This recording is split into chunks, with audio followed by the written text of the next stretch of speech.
Wow, looks like a pretty decent sequel. I wonder if the first one's any good. Let's have a look. Alright, here we go. G.I.Joe Rise of Scorpio. Okay, looks pretty decent. Okay, let's take a look at some of the info. 5.7, it's not too bad. I've seen worse. Let's look at some of the cast list. Okay, let's look at the cast.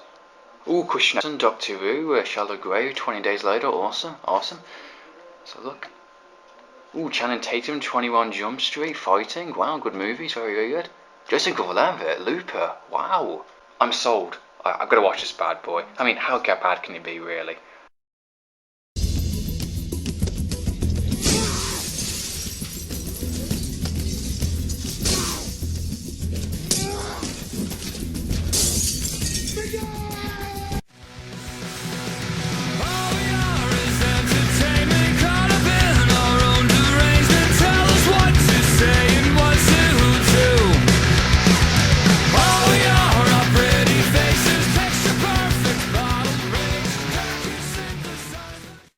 Really, and welcome to my review for G.I.Joe Retaliation, the sequel to the god-awful Rise of Cobra.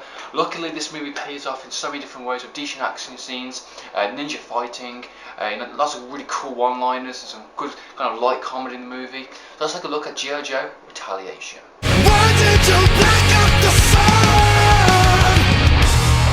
The storyline is super easy to understand. If you're a smart enough person, you can figure out what happens within this movie. You can figure out within the trailer. You can figure it out by the poster what's going to happen in this movie. You know, with a villain like Cobra Commander, this kind of stereotype villain, wants to take over the world, wants to destroy countries and places. We're kind of rooting for our four main characters to basically stop him and basically end of the world type stuff. It's very easy to understand the storyline.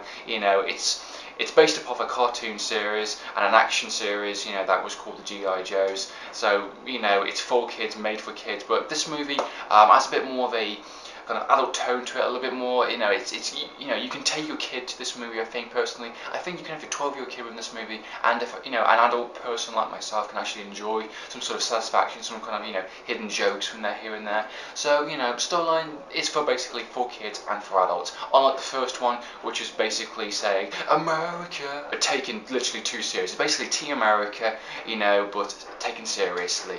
You don't do that within a movie. Luckily, the sequel does not follow the same route with a brand new director and a different version. Makes this movie a lot more interesting, a lot more enjoyable. Now, this film is way more better than the first one. It's a lot more grounded. It keeps the characters a lot more. It keeps the characters likable and interesting. They bounce off each other really, really well throughout the entire movie. Especially scenes between The Rock and Channing Tatum. Some really great scenes. Actually, one of the reasons that this movie is delayed a full-on year, not just for the 3D conversion, but also to add in brand new scenes with The Rock and Channing Tatum, just to get a bit more character development, a bit more of a back and forth likable characters. It's a shame they never really used him as much rather than of a movie, because of course he's only in it for like the first 15 minutes and then he just dies. It's not exactly a spoiler, to be perfectly honest. You find out within the trailer. If you watch the trailer, you can see he's not in the movie, not really. So it's a shame they never used him more, but I think the scenes that we did have him in the movie, the opening of the movie, was done really, really well. I felt their friendship was very real, and there's some really good light-hearted comedy moments within the movie, especially the opening when they're playing on the Xbox. I think that's really, really funny. And I love the fact that it's kind of terrible on the Xbox, but yet they're special Cobra Force agent, special force agents kind of thing. I feel like it's a little bit funny like that. So there's some good, light-hearted moments in the movie. The acting is pretty decent also, considering it was based upon a cartoon series. Even Cobra Commander was actually pretty decent in this movie, believe it or not. I think the best actor in this movie is The Rock, Dwayne Johnson. His acting has become much, much better over the series of movies. He's doing some really good work, Fast 5, Fast 6, Faster, some really good movies that he's been doing lately, and he's done, I think it's given him a good opportunity, a good chance to, work on his acting, and, and he's doing some really good work lately, so one of his best actors for. Also, we have Bruce Willis in this movie. Even though it was only for 10 minutes, he did a better job than Good Day to Die Hard. Mine was better than that. The action scenes are fun and enjoyable from start to finish. The film delivered exactly what I wanted it to be. I wanted a fun, action-packed movie, on a cinema night, just a bit of fun, just a bit of laugh. And it delivered exactly that, with some good, likeable characters, some good, light-hearted moments, some wacky-ass villains, some good, interesting, sci-fi, I guess, some good ideas into it. With some cheesy villains. Even Cobra Commander was actually pretty fun in this movie, to be perfectly honest. And it's even got Ray Stevenson in it, but don't worry, Dexter's taking care of him. It also has some very impressive, fight skills and sword fighting skills, some ninja kind of fighting in it, especially from Snake Eyes and Storm Shadow. Some really, really impressive kind of scenery and stunts there. I think it's really interesting. It's one of the reasons why I wanted to watch the movie from the trailer. It looks really, really awesome, and there's definitely a lot more in the movie than I realised. So, we have Cobra Commander in this movie also, and I have to say he's much, much badass than he is in the first movie. Justin Gordon, unfortunately, was playing Cobra Commander, which what the heck they did with those characters. I mean, the writing was awful in the first one, and the design for his character and the outfit and look was just awful. I think the design this time around was much, much better. It's more of the action figure version of him, the black suit and the helmet and the mask and stuff. Looks really awesome. You get to see a brief little scene of him also. He's like a real face, what he looks like. Obviously got a different actor, but one thing he managed to achieve in this movie is to destroy his arch nemesis, Justin Bieber, when he was touring in London.